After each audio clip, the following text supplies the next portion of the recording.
I read a book once on the advertising industry, and it was a good distillation of China.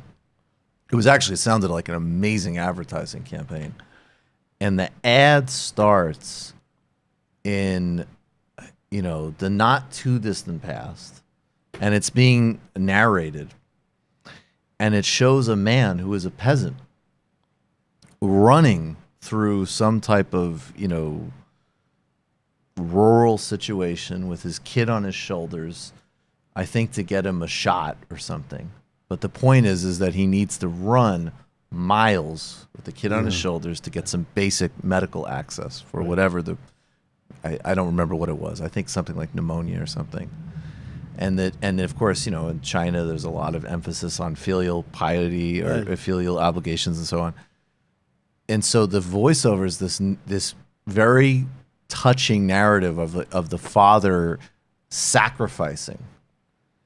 And then it transitions to the present day, and the father is happily in the back seat of a beautiful luxury car, and the son is returning the favor like in a Mercedes or something. Right. And one of the things that they did emphasize, though, is that is the Chinese arc. That is a father to son, mother to daughter time span we're talking about in terms of growth. That's why they are such a solid political thing. Americans find it hard to understand, but you shouldn't. If wages go up 4 times, 5 times in the last 25 years, if China is now peopled by modern cities with skyscrapers and all the rest of it, this has happened in the lifetime of people who are alive today. For them, this is literally a miracle that they're living through, and they look to the Communist Party, whatever their criticisms and hostilities and angers, many of which are justified.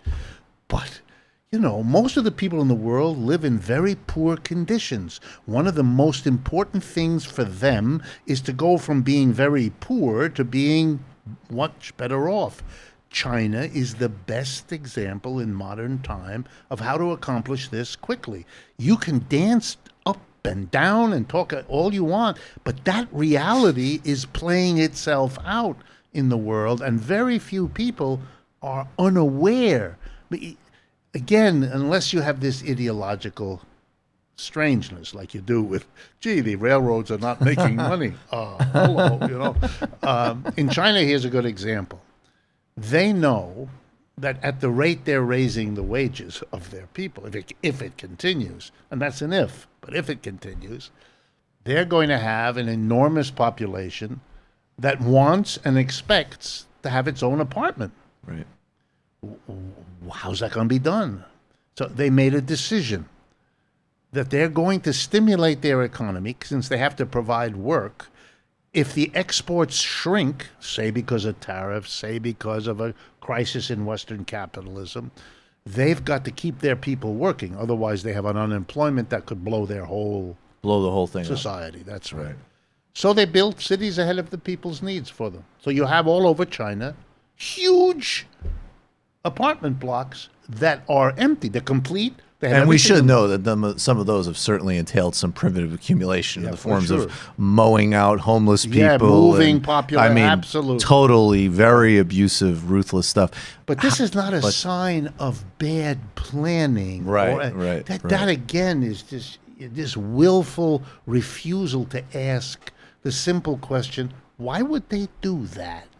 To which there's a clear answer. This is a way to keep people working, producing, and yet it will be something that the mass of people can look to as where they're going. You may not get it this year, but you will get it next year, or your children will.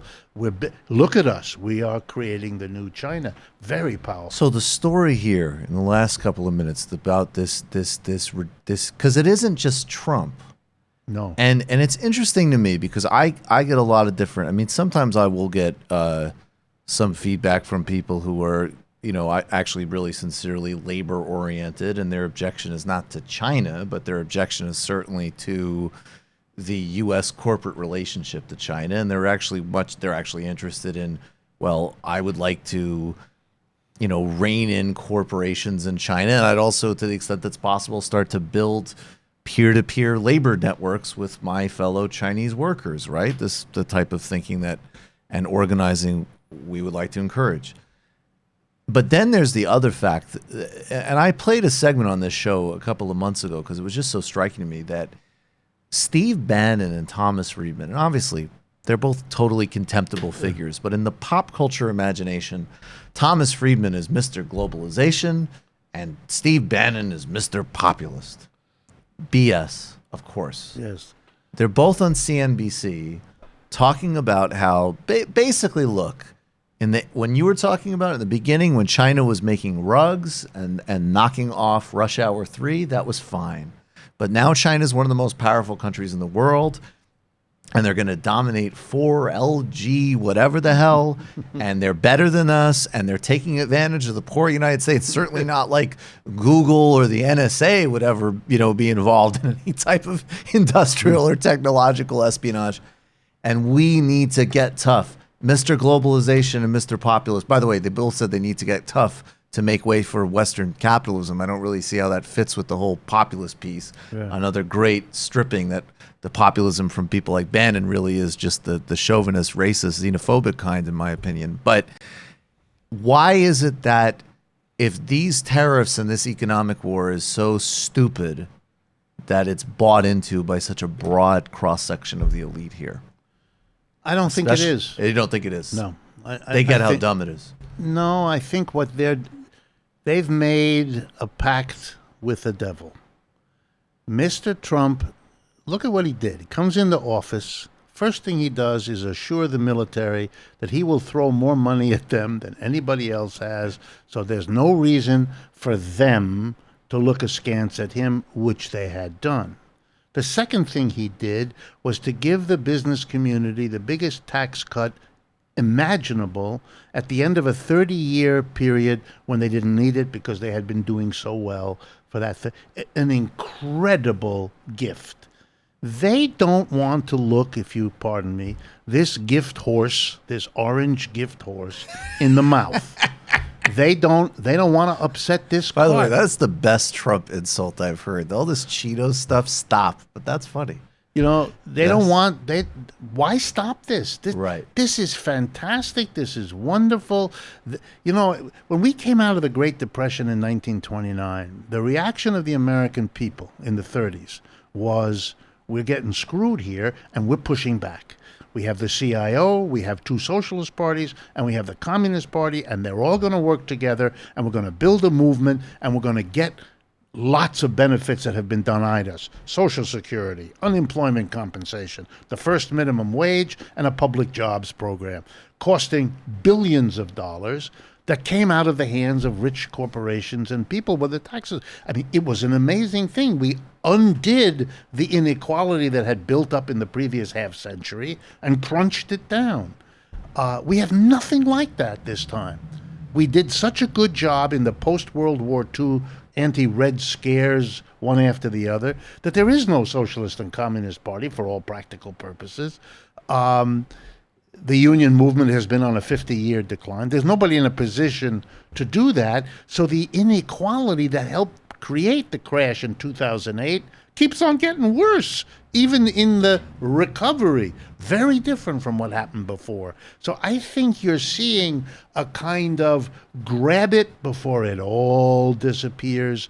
And they're looking at Mr. Trump as the grab it #1 specialist. And if he does weird, strange, and even dangerous things, they're confident that in the end, he'll cut a deal with the Chinese. Right. And in the end, he'll posture for his people that he's being tough on the immigrants, but he won't cut that off. And he's being tough on the Chinese, and tough. He's Mr. Tough every which way. And to be really specific, when you say immigration, we don't care that literally, we're kidnapping children, people are dying, all of the just obscene, grotesque policies. What you mean, though, is that there'll still be a supply of exploitable cheap labor. Absolutely. There'll still be people that we can take into Silicon Valley, that the stuff they're interested in, because, of course, they don't care about the kids dying in ICE custody. No.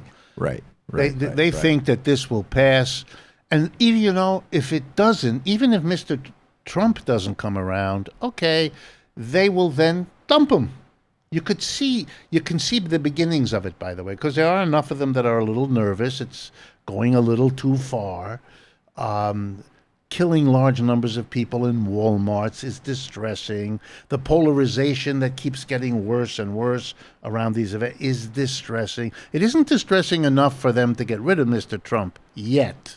Right. But if there is trouble in the streets, if the people on the left hand of the society begin to become active in the way the folks on the right have, then there will be the blaming of Mr. Trump. You're not supposed to cause us difficulty. You're supposed to be our helper.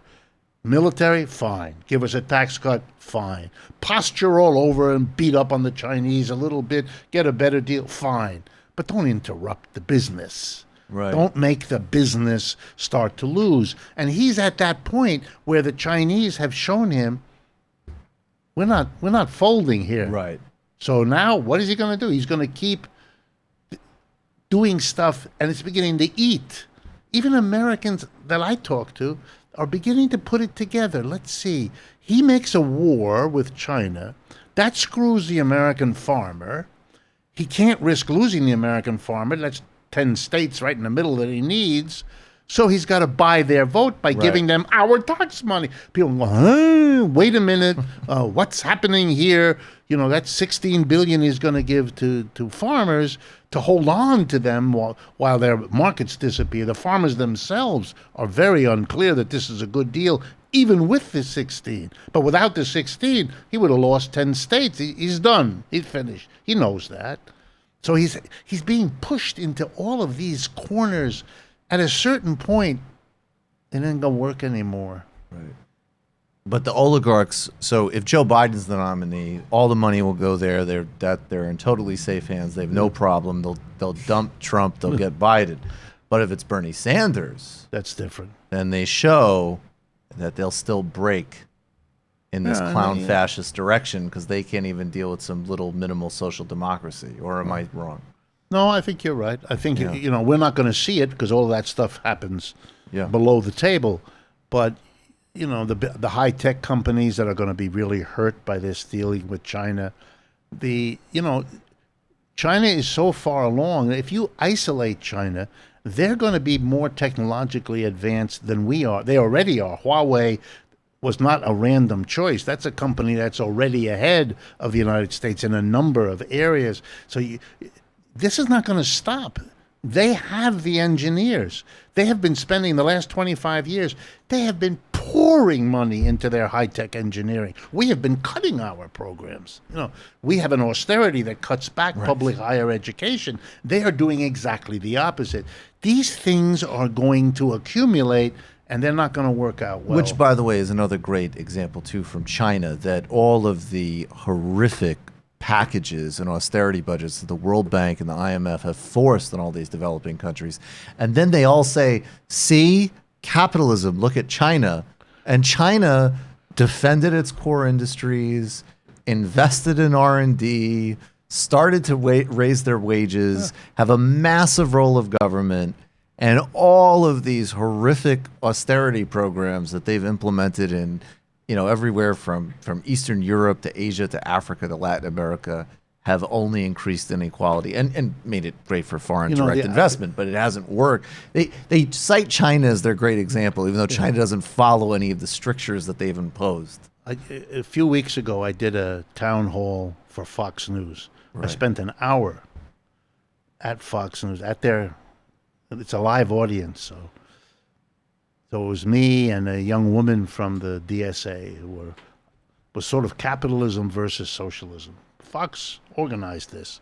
And on the other side of our debate, they had the fellow who was the executive from Godfather Pizza. Oh, Matt's a big fan of his. Ran for president. Herman Cain. Herman Cain. Matt actually said that he stayed on the left, but when he heard Herman Cain, that almost got him out. He almost went I had to the never right. paid attention to Herman Cain. Please but don't since he try was to talk sitting, over me, which is what sitting liberals do. 3 inches from You me. ready for a little Herman Cain? Please don't try to talk over me, which is what liberals do.